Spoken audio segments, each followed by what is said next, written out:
flag of the United States of America and to the republic for which it stands, one nation, under God, indivisible, with liberty and justice for all.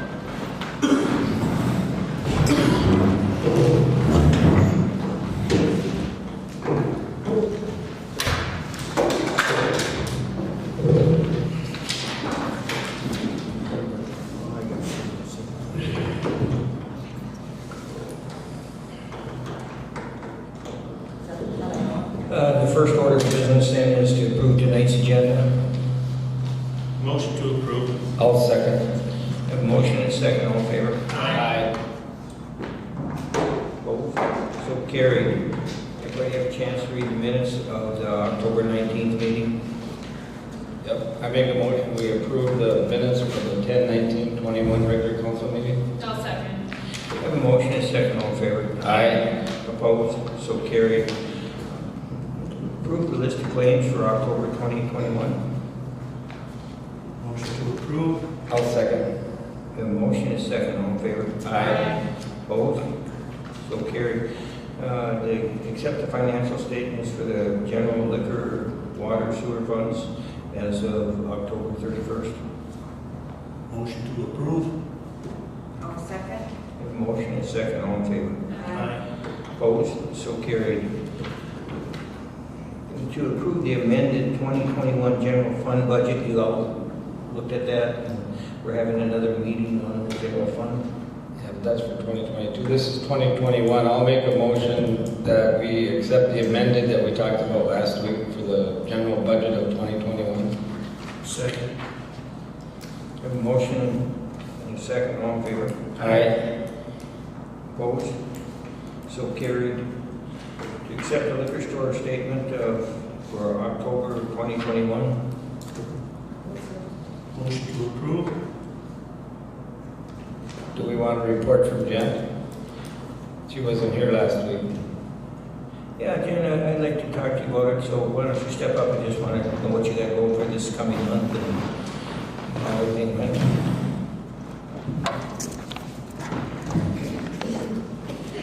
So what do you got planned for November? Well, once everyone gets out of the woods and are done hunting, we're going to start the cribbage tournament, and the chili cook-off is in the make, and then we'll move into December with the Christmas party and New Year's Eve, and we'll kind of just get back into our winter routine again. I noticed the fellow from the Chevrolet dealer going into this, our TV, is that installed already? They're up. Working fine? Yes. Again, We got three of them. Three? 350 inches. Yeah, We ended up getting another 50-inch donated from Chuck Williams. So we got 350-inch TVs, Wow. end to end, side by side, whatever, and then behind the bar. All covers the wires. Looks pretty good. Well, I want to thank everybody that did that, Chuck Williams and Larry Oveson Larry Olson. and Scott Ekman. And what was the last one? Scott Ekman? And Scott Ekman, yes. Yes. Appreciate that. Love to see that type of stuff. So, and they're up and operational, so I'm sure that with some comments on that, I'm sure it's all been positive feedback, right? Oh, yes. Maybe we need a few more football games, hockey games, things like that. So, cribbage tournament, anything else big? Well, I know we're trying to figure out a weekend that works. Everyone wants to do their chili cook-off again. So we just got to figure out a weekend where everyone's around and able to do that. I'm hoping for the weekend right after Thanksgiving. I think that's going to be the weekend. That Sunday will work, I think.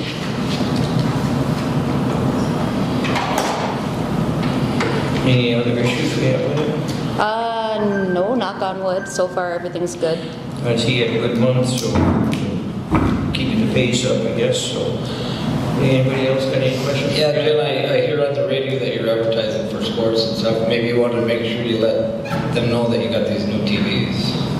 Actually, that would be a really great idea because he's coming to change the ad, so I can mention that. That's a great idea. Great idea. They get bigger and better, and they're ready for whatever, wild game, whatever. And they're smart too, so you can live stream now, so if we don't have the channel, you can do it from your phone and it's all... Wilbur will be there doing that. Yes, he'll be the one to do it, because I don't know how to. That's all I got. Anything else, Jen? I was just wondering, remember this time last year, I know we were in COVID stage, but the Christmas baskets, is there anything to bring that back? So I've been pondering that idea, and I'm thinking what I'd like to do is maybe post something that says if you'd like one made, that I can do it, but I can't. Order, right. Yeah, I can't have them on display. Yeah, So order ahead of time, or if they're Yeah. available. Remember last year what we did? It's available. Blah, yeah, we worked that in the radio thing too. Yeah. The paper. yeah. Because that was a great idea. Yeah, I It think some people will jump on it. Well, if there's nothing else for Jen, then can I get a second? Second. All in favor? Aye. Opposed? So carried. Mayor, we gotta back up. You missed two things on the review, the ordinance of the sellers and mayor and councilmen. Yeah. And then remember about the budget next week, or 2 weeks from now. The 2022 budget. Right. That's on the 1st of December at 5 p.m. Okay, well, let's jump into the review of the ordinance of number 133, salaries for the mayor and general, mayor and councilman. Let's go and get it.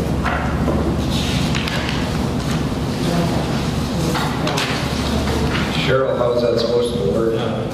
There we go. If you want to change the ordinance, you need to do it before the end of the year. So it's something that we could tie right into with the budget meeting in the first? Correct. And we can And then- figure it all out? Yeah. Well, that's what I would say, is we'll talk about that at the budget meeting. It'll fall right into the 2022 budget. I think that's a good idea. We'll just tie it in with that then, so. So yeah, we'll talk about that at the budget meeting. It falls right into the budgets. And we have the budget meetings date. December 1st at 5 p.m.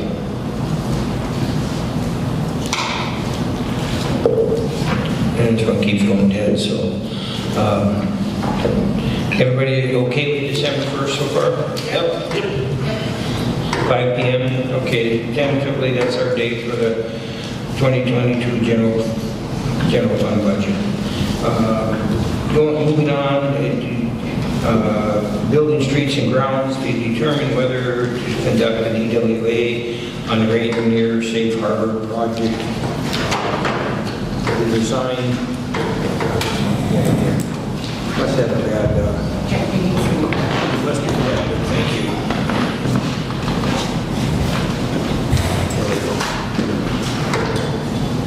It's on. Yeah, okay. Anyway, we have to determine whether we can we don't need an EWA for the Safe Harbor project. We're well within the guidelines where the state of Minnesota don't charge for one, or not charge for demand one. It's 20,000 feet is above that, you would have to have one. We're probably around half of that size, so one is not necessary. We can choose to have one if we want, but the cost would be roughly $50,000 and probably 6 months additional time. So I don't see any possible reason for having that. I see no. And with talking with the engineers, I mean, what we're doing here is like we're digging up some graveyard or something like that.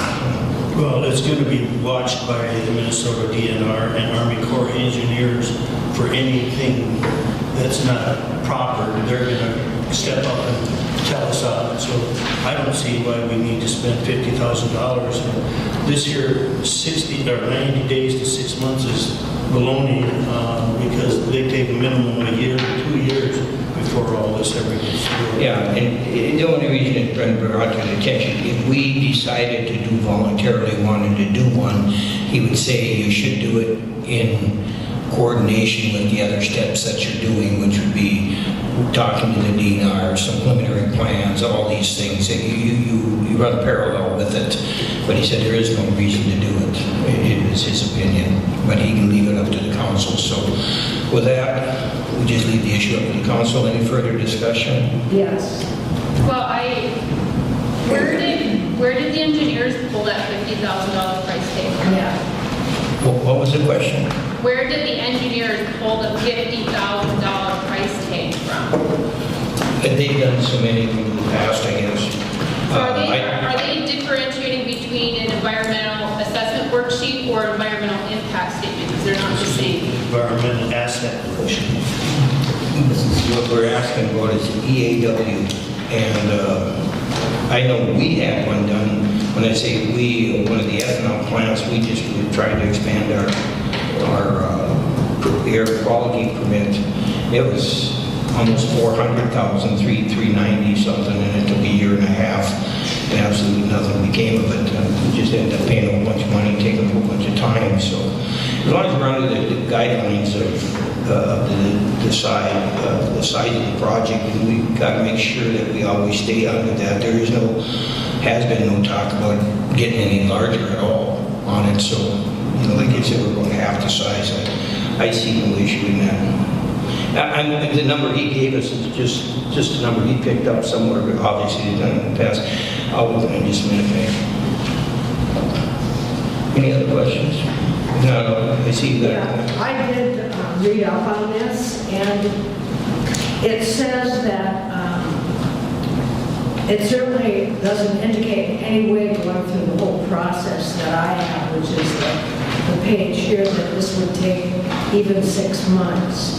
Secondly, it appeared that the cost that was quoted in the article I read was $2,500 to $4,000 By who? for this. This was in Environmental quality. the environmental assessment worksheet.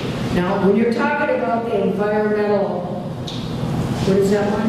Impact statement. That one probably is more expensive. Yes. However, this one is not very expensive. And I don't know why you wouldn't do it. My question would be, why won't you do it? Because it also suggests that you have a comment period and an option for the council to host a public meeting to gather additional comments.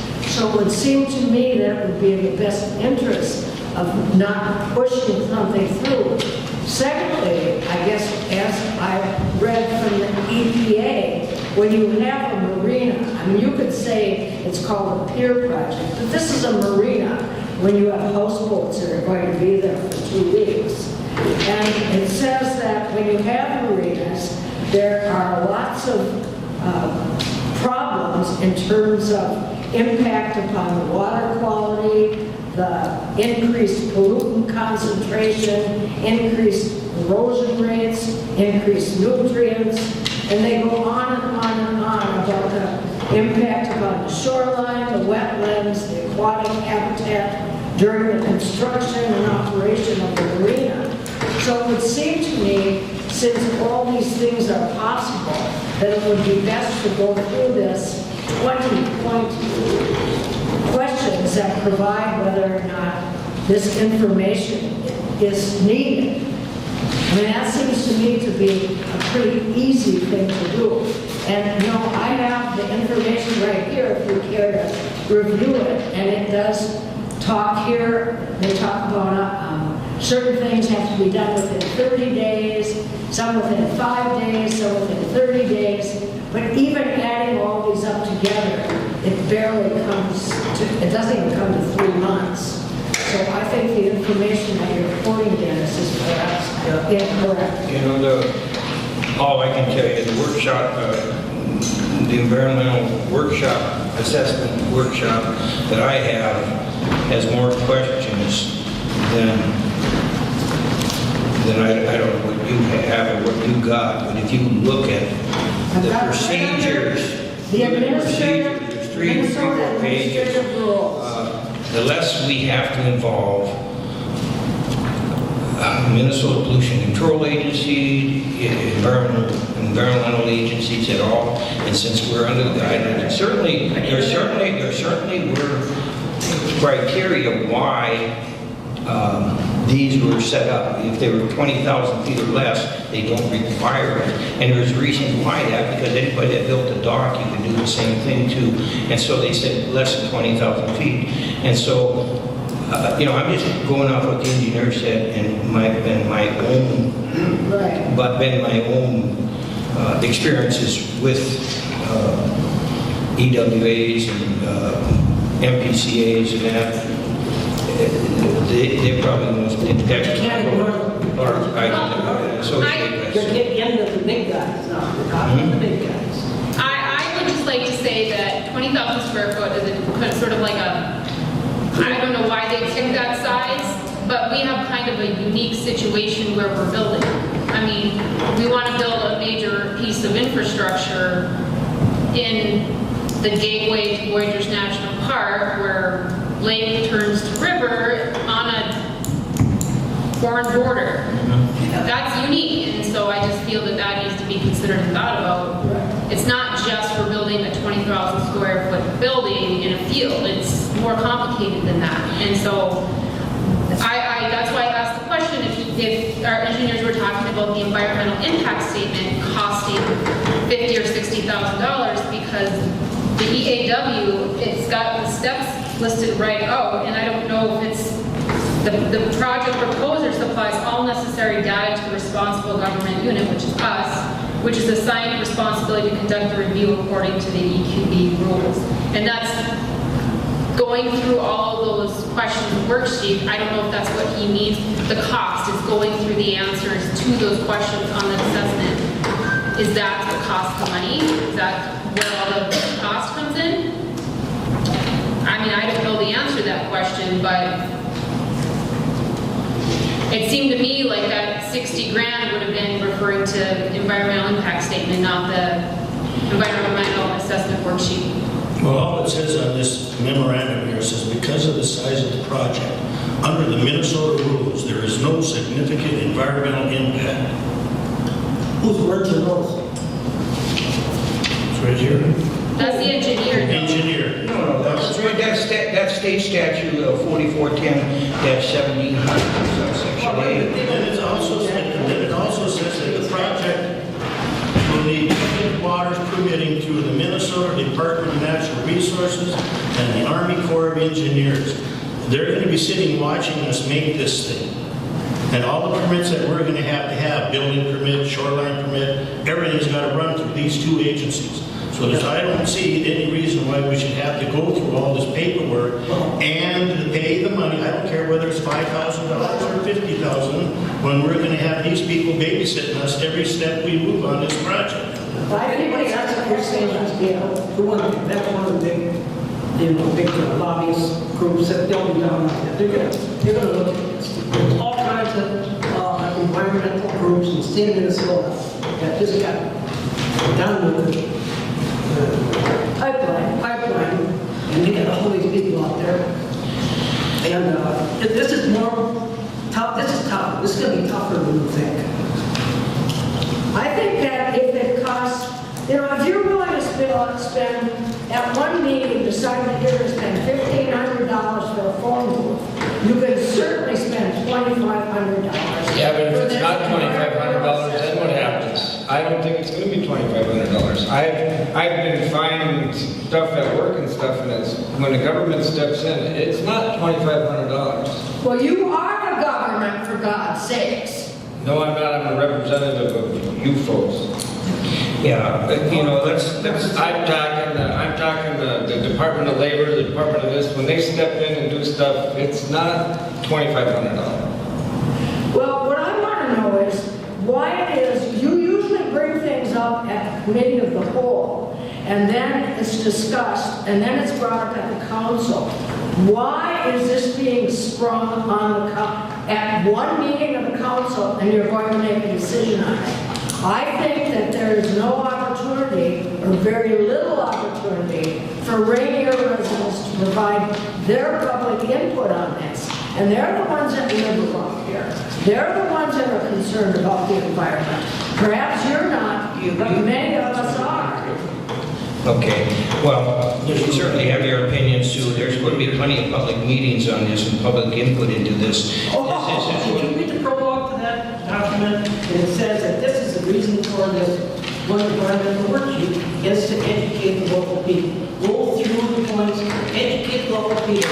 John, I am doing that, and I'm telling you that the rules and regulations say we do not need a permit if it's, or an EAW, unless it's over 20,000 feet. And so we're well under that. So why do we want to open a can of worms or spend some additional money doing something we don't have to do? There will be a lot of additional work, and there will be a lot of work on this in the RG units, the ruling government unity. I can just tell you the steps. If you look at the steps that this goes through, you submit it, and then if it ain't properly sent out, it's sent back, and then it's revised, and then it's revised, and by the time it ever gets there, I've been through this multiple times, and they end up doing nothing except taking a lot of money, taking a lot of time, and these same issues that you want to talk about will be all brought on the table by the DNR. Like Wilbur said, DNR, the Army Corps. A lot of this is just people, it's unnecessary. So that's my opinion, and I've been through it. And as long as we're under the rules and regulations, I see no reason to have one. Could I just ask again why this wasn't brought up at the committee of the whole last week? We just found out about it ourselves. That's why we delayed it to this one. Well, then maybe it would be better to have it discussed here and then decided at the next council meeting. I don't like had your. So what the engineers explained to us at a meeting, you people were at that meeting, some of you, that this project does not trigger this study because the project isn't big enough and there's not a big enough impact that it would trigger that study. That's the only reason that you would have to do this study is if you have a bigger impact, a bigger footprint. We don't have that. All this is another stall tactic for the NIMBYs to try and delay and kill a project that, of course, they don't believe in anything happening. Who's the neighbors? Who are the neighbors? The neighbors? The neighbors. So The next so that's meeting, what it people is. that live in Ranier, Mike? Excuse me. So that's why this is not needed. It's a waste of money, and it's a waste of time. The DNR has plenty of other, and whoever else is going to stick their nose into it and make us get other studies. It's all going to be there. If they think there's something that has to be checked out, they're going to make us check it out. They're going to stop and let this thing go without having some knowledge of what's there. They know it's there, and they will. It's just another reason to stall a project. That's all it is. Yeah, again, if you go through the questions that are in this EAW, they're the same questions that DNR are going to be asking. How do you affect wildlife, fish, community, and sensitivity to ecology? These are the same questions that DNR and the Army Corps are going to be asking. This is just additional paperwork, and that's why they put the signs on it, because they don't want to be troubled with it. Because you do have to contact them to fill this out, and they'll be asking the same questions again. So they're just trying to stop duplication. Anyway. Stop what? Beautification? Oh, what was that, John? What did you say? You want to stop beautification and then? The DNR, the reason they put the 20,000 size limit on this, because the duplication of questions. In other words, the same question, how's it going to affect wildlife? You have to go to the DNR and get that answer, and then put it on your EAW worksheet and turn it in, and then ask the same question again with the DNR. The DNR will be asked the same questions again. You see, so it's to stop that repetitiveness up to a certain size. And beyond that, there are multiple concerns. That's who the engineer is? The final? Who's the engineer on the project? Jason Job is our SCH engineering, but they have a whole environmental and permit division that, that's who this, and that's why he brought it to our attention and sent us this stuff. If we choose to do it, it's an optional choice that we would have.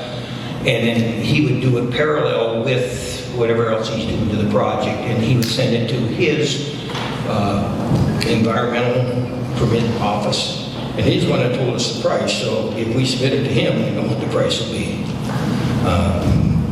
That's probably where he got his number, because they've done enough of these, so. Anyway, that's all that's. Like I say, in the information I read from the administrative references, et cetera, it talks about it costing approximately $2,500. So I imagine he's got to make a living, so I can see where you go from 25 to 50. Looking at what I have here, you couldn't get an accountant or any kind of environmental registered engineer, anything, for the list of all these things that they're going to be asking and the questions and the agencies you have to go through to get that information. Tell us where you got the information, supply us the data, all this stuff. There's no way you're going to get it done for $2,500. I thought Jason was shocked, he will do that up front there. Pardon me? I thought he came here to the meeting and said he was going to up front all preliminary costs.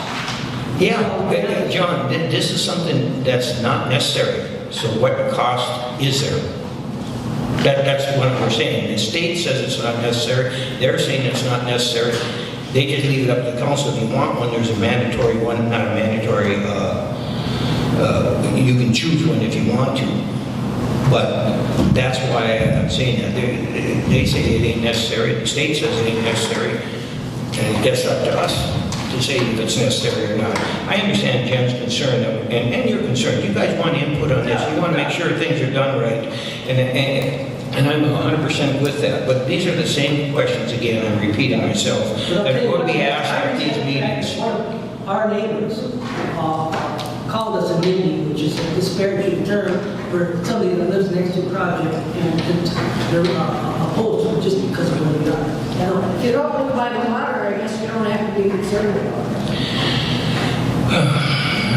it. You know, I guess, I don't know what to say. There's people that have their views on everything, so I think the best thing you can do is try to be informative on these things. And when we have these public meetings, the DNR will be there, the engineering firm will be there, and they should be able to answer any questions. Who is representing the DNR here?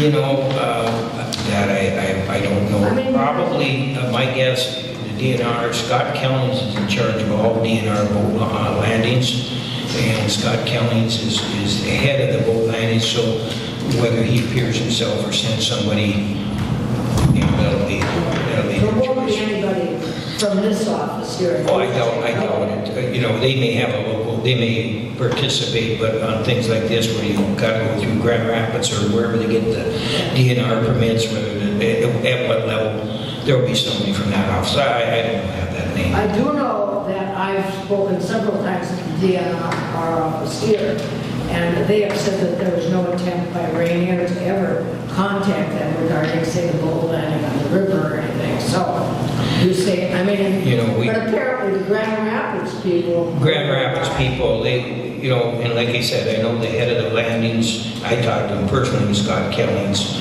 and he's head of the DNR, all the boat landings. And he's familiar with this one and that and this. So, like I said, he's the top guy. So whether he comes himself or designates somebody, we'll find that out when it comes to time to some of these meetings. Anything else? I've got one more comment. Yeah, go ahead.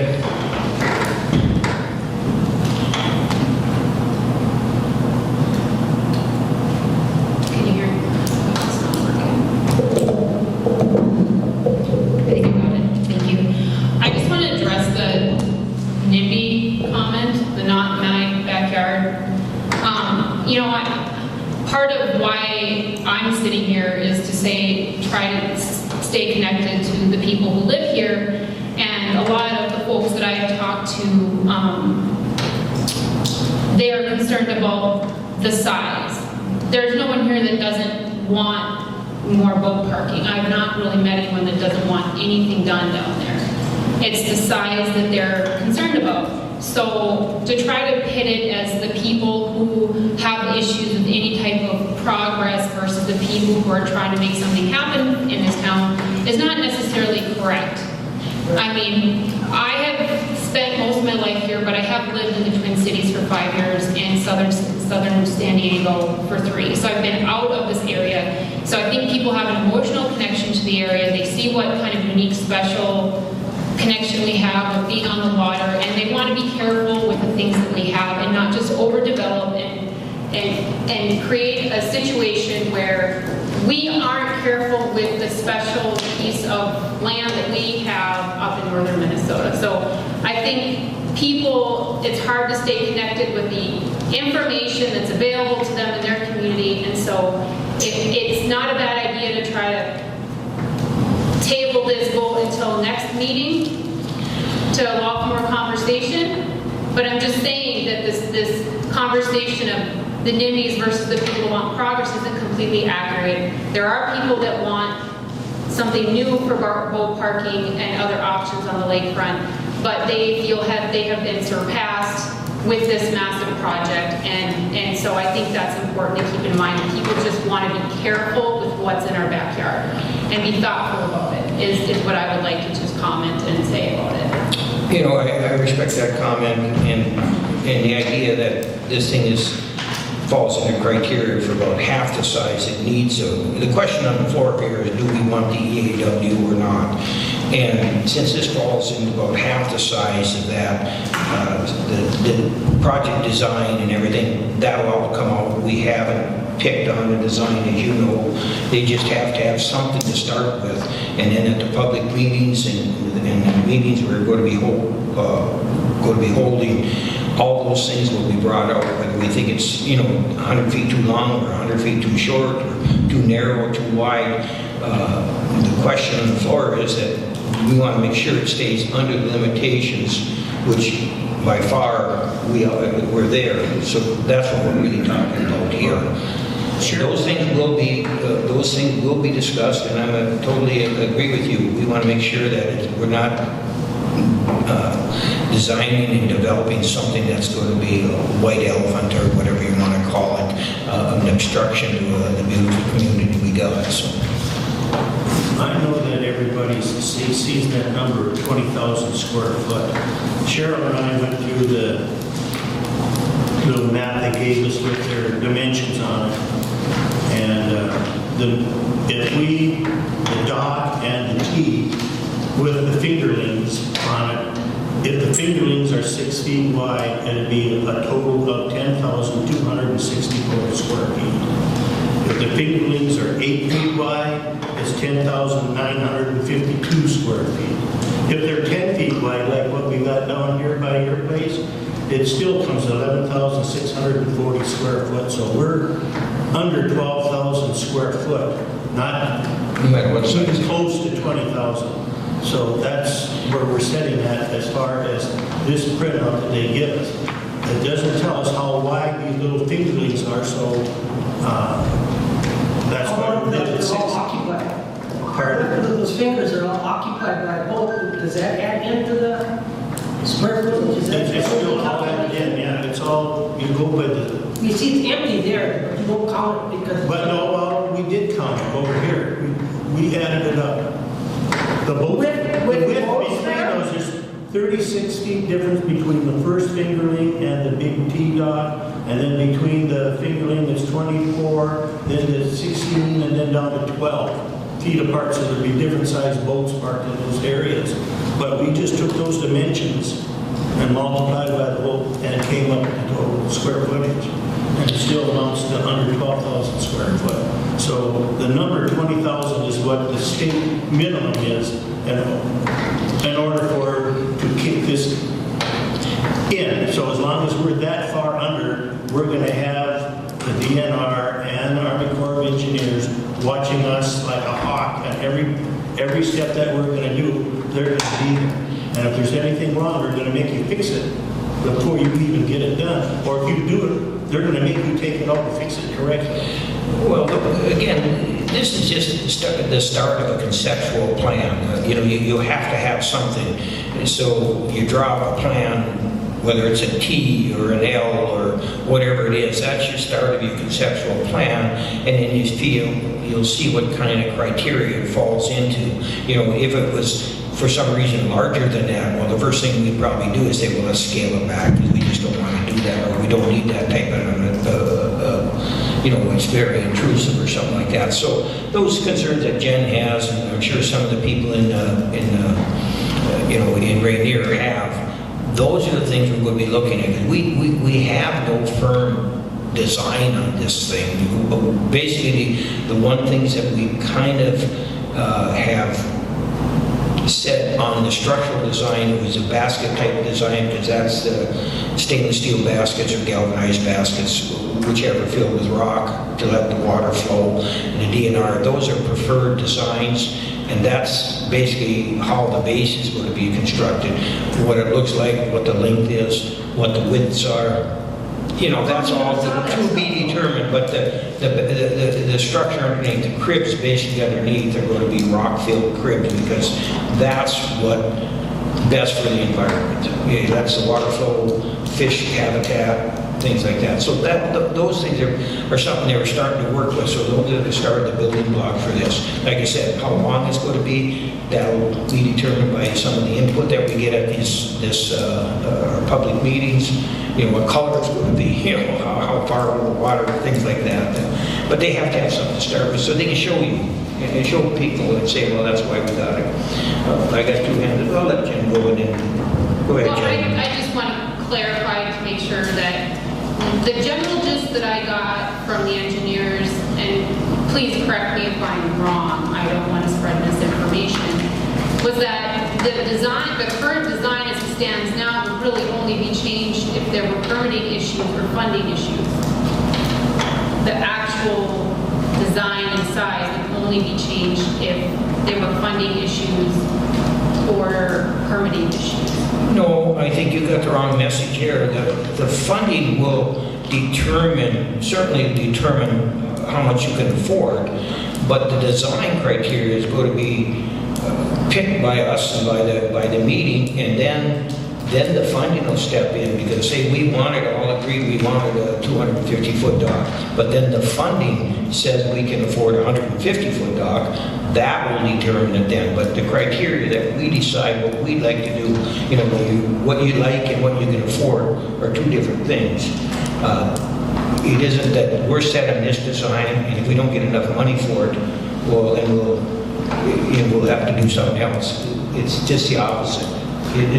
Once we get the design, hopefully we can get enough funding to build that. If not, we have to keep seeking, as we did. We went to 3 different agencies so far to try to get funding, and we haven't heard back from them yet, just one. So, Well, the thing is that your proposal for this project for $2.1 million, $767,000, includes a dock that's 278 feet long, and all these fingers, and a marina that will allow houseboats to be there for 2 weeks. Okay? Now, I would say if you were to eliminate the houseboats from this, you would have a lot less issue with the dock. I'm not opposed to a bigger dock, but I certainly am opposed to a marina where now we're looking at water quality, we're looking at issues with sewage, we're looking at all kinds of things that potentially could go wrong. Those are all good points, Sue, and that's what we're going to be discussing at this. When we originally applied for that big grant through the federal government, it was designed for houseboats and everything else like that. And that's where we can table back the criteria, what we want and what we can afford again. And like you say, those are good points. But the proposal that's gone to the LCCMR, which it looks like they're canceling all their meetings, so they're not going to be making any decisions anyway. That one is for the 2.1 million and the houseboats. You got to have something to present to them, and this is what we presented. But then I think we made that plenty clear to the LCMR meetings where we were at. You know, final design, final construction kind of thing will be determined by these meetings and by the citizens of Ranier. I've But been you have to ask for something. It doesn't say that. Mike, I see. So, yeah, part of that, Sue, was, that was that federal transient grant that we were originally after, and that was. I'm that was well part of aware of that, but the same proposal has gone to the LCCMR and will also be going to the bonding committee. Right, but that's what was the criteria for that grant. So if the If we grants, didn't get it, you should have changed the proposal then. so if the grants we get are different, I got it. we might be able to change our criteria. But the LCCMR is going to vote, probably not vote on this, because they've already canceled their meeting next week, and they've canceled the meeting at the beginning of December. So it'll probably be that it'll end up going to the legislature. And then you're going to have a bonding Yeah, fight. we understand all that, and again, the funding is such, and again, funding definitely will have a thing on design, but more important than the design is what we decide. And when I say we, after all the meetings we have, what we'd like to see, and you throw something out there and you say, well, it looks too wide, it looks too narrow, okay? And everybody in the audience, yeah, I think they're right, let's make it narrow, let's make it wider. After you get that input and you kind of compile, then you have, more than 30% drawings. Now you got criteria that you can go and say, now it's going to be 210 feet. But anyway, so those are things that will show up in the thing, and you have to pick a number to get started. Every project that I've been involved with the bonding and the LCMR, where I've attended them meetings, those people want this. They have no final plans. They wanted a sewer line, they wanted a sewer for all their whole town, and they'd be happy if they got half of it or whatever. So whatever they, and that's the same like this. They'll design the project after they get their input. So anyway, the question on the floor is the EWA. So let's, those are valid questions, and we are going to keep that. I'm sure Jan will make sure of that too, that we make sure that these are brought up at our public meetings. It will be, but EWA questions, do we want to have one or? I'm going to suggest no. I'll second that. We have a motion And a second. and a second. All in favor? Aye. Aye. Aye. Opposed? So carried. Okay, Opposed, Jen?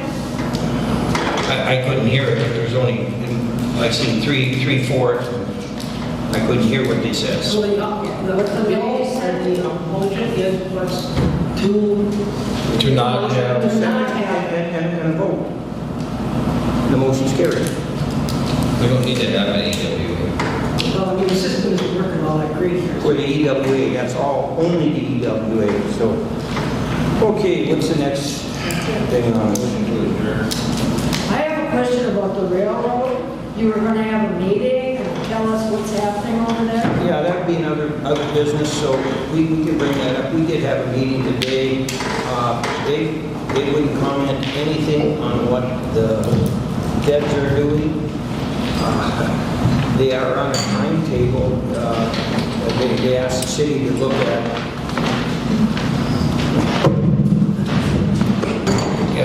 They asked the city to look at some possible use of their alleyways, and they were going to send us a map of what they'd like to use during the construction period, what's going on with the basic.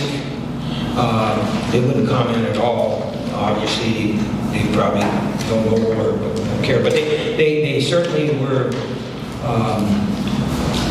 they wanted the basic because they wanted to make sure that it ensured the safety of the cargo that's coming in, and it wasn't contaminated, or there's no hitchhikers or all that other stuff. So they were certainly in favor of the basic system, but they didn't comment other than that as far as what the government's doing on that. So that is moving ahead too. But they did ask us to look at some of the city property that they could use for temporary easement. Construction, temporary construction, lay down areas and that, and asked us to look at some city property if So it would be where would available or that not. city property be? Would it be that alley along the track? the alley would be one of the access points, and certainly how they were going to approach it. They said they were going to send us the information. I asked Cheryl if I'd come in, because we talked to them today. They said they were going to email it to us right away, and it didn't show up. So we'll look at that and review it. Obviously, you know, they're going to do it some way, somehow, but haven't even seen which properties they're proposing yet, or would like to use or not use. But I do know they mentioned the alleyway there, that they'd have to use that for access. You know, we'll have to For a look long at that. period of time. That's, again, they haven't even told us how long, when it's even going to start. They're really vague. It's just that, it's just moving forward, basically, is all we found out. John? How about the, Todd was working on this, about the traffic calming? Yeah. That's what my mic on. Just so almost as bad as the mayor. There we go. Gretchen got a letter back from the engineer, what's his name? Dave Remus. And he said that he had done some different things, and he told Gretchen, he said, well, stop signs don't slow down traffic, but he said, read all the statutes and we'll talk about it in the spring, because what it says in the statutes, because Gretchen read them, so now we have some ground to work with. If there's a park, bike trails, bikes, walkers, there's got to be a four-way stop there. So come spring, once those bikes that they're renting down there, everything gets going, we're going to bring this back up, because I kind of think he said there's not a lot I can do except for what I just told you, but look at the statutes. So Gretchen read them all, and there is some loopholes to, they said parks, they said walkers, they said bikers, they said traffic. Well, that's what we have. We have the bike trails. Political, if we get representative involved. It won't make any difference. Haven't heard from him or our commissioner. All we heard back was from the engineer, and he gave Gretchen the guidance of what to do. So then we were talking about getting those flashing signs, or whatever, or the speed controls. Let's wait on that, so we wouldn't have to spend the money if we get the four-way signs. If we don't get those, then we can move forward with the other one. But I'm kind of thinking that it might come together, because there was a lot of what ifs. What ifs? It's not a highway engineer. Right, and that sounds real encouraging. You know, legislators and engineers, in my experience, that if you can put something in their hand that they can say, the statute says we can do this, then they will proceed. So Well, that's what I think. why some of the He information. wanted Gretchen to come up with the idea herself. That's kind of where we're at. And she's going to bring that up and say, hey, wait a minute. Yeah. How about a demonstration? There you go. Huh? A demonstration. Well, you might. Hold with the garbage pickup thing. And then the guys that are coming through here with CNN, we talked to the sheriff, and he wanted us to get a videotape, and Gretchen said it goes by so fast. So she's been sitting out here, and the only time they don't come through here is if there's a train and go the other way. So at about 5 after 5, Gretchen's been out there with her video camera. She's going to catch him one of these days. But he also said he's going to go talk to CN, because they're the ones they're part of the problem. They come through here at about 70 miles an hour. But anyway, it is moving forward. Well, Gretchen's not going to let, like you said, the sleeping grandma or whatever don't wake up to, however you worded that, you got a saying for that job. Okay, is there anything else? Motion to adjourn. Motion to adjourn. Got a motion, second, all in favor? Aye.